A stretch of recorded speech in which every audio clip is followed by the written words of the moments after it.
déclic pour le Trophée des Audacieuses, ça a été vraiment cette rubrique qu'on fait dans Edith qui s'appelle « J'ai changé de vie ». Et à travers cette rubrique, on a rencontré des parcours professionnels qui étaient totalement atypiques, notamment Valérie Lénard de Caséine, qui est allée faire un CAP en peintre en bâtiment. Eh bien, toutes ces femmes, plus on les rencontre, plus on se dit mais c'est incroyable. Personne n'avait a priori envie de les croire ou de les suivre, mais elles ont cru à leur projet et aujourd'hui il est pérenne. Est-ce que même lorsque j'ai mieux réussi, même lorsque j'ai des diplômes plus élevés, même lorsque mes expériences professionnelles sont mieux réussies que celles de mes collègues masculins, est-ce que j'ai vraiment l'audace? Mon entreprise et moi-même avons rejoint la région du Loiret il y a 3 ans pour pouvoir faire partie du marché économique et créer du réseau. Il m'a semblé intéressant de pouvoir postuler à ce concours. Moi j'ai vécu ça comme la remise des diplômes pour les Miss France. Parce qu'il y avait un challenge, il y avait un suspense. Ce que j'ai ressenti, c'est une émotion très positive, une joie, une dilatation et vraiment c'est quelque chose de très chaleureux. J'ai trouvé que l'ambiance était bonne et que les femmes étaient mises à l'honneur et je trouve que pour ça c'était une belle soirée. Si on entend par audacieuse des personnes qui connaissent des limites mais qui décident de les ignorer, oui, je pense que je le suis dans l'âme, ouais, probablement. On a tous des rêves, mais on n'a pas tous l'audace d'essayer de les réaliser. Alors le premier prix revient à Fabienne Hermel.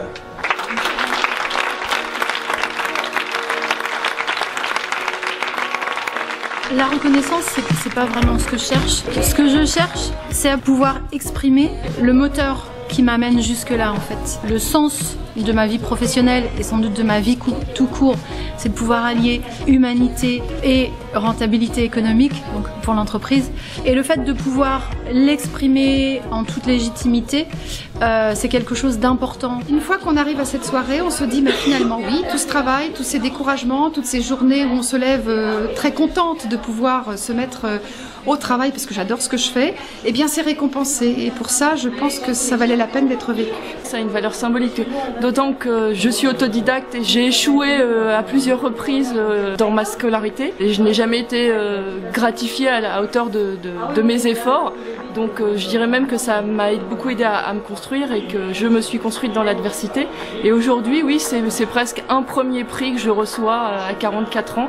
Donc je suis très, très honorée. Je suis assez fière finalement qu'on reconnaisse que c'est un parcours atypique et que je pense que ce qui vous plaît, enfin j'espère, c'est la valeur d'exemple de dire qu'on n'est pas enfermé dans un rôle et que dire à un moment donné j'ai fait mes preuves et puis maintenant advienne que pourra et je fais ce que j'ai envie de faire, c'est bien de pouvoir le faire. Très contente, je pensais pas à ce point-là mais très contente. Caséine c'est une petite entreprise, hein. Je suis moi toute seule dans ma petite entreprise et quand je vois la valeur des lauréates, des premières et des deuxièmes, assez fière, ouais. Au fond de moi j'ai très très souvent peur, il y a plein de fois où je me dis oh, je suis ça mais je suis folle, je vais pas y arriver, et puis en fait mais j'ai quand même cet élan qui est là au fond et puis qui me pousse et je me dis ben voilà on verra bien. Les élus ont beaucoup évoqué la question de la parité. Pour moi aujourd'hui ça n'est plus crucial. Je pense qu'on doit vraiment sérieusement tous réfléchir, hommes et femmes, à une nouvelle façon de voir l'économie pour œuvrer solidairement. Les femmes ont peut-être cette capacité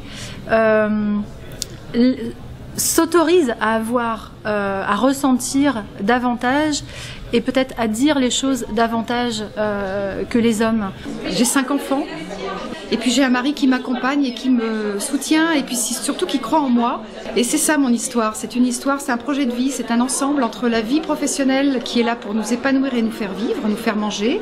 Et puis c'est la vie privée, c'est la vie familiale qui est là aussi pour nous permettre d'aimer. En fait, c'est ça qui est important pour moi. Au fond, au-delà de l'entreprise, moi c'est une histoire de vie, c'est une histoire de personnes, de vie et de rapport à la vie. Toutes ces femmes qui osent, qui ont l'audace de créer des entreprises, c'est fabuleux, il faut qu'elles continuent parce que c'est une vraie dynamique sur le territoire et puis c'est vraiment un encouragement de tous les instants. J'ai 50 ans aujourd'hui et je me dis que finalement, à 50 ans, on peut encore faire quelque chose de nouveau.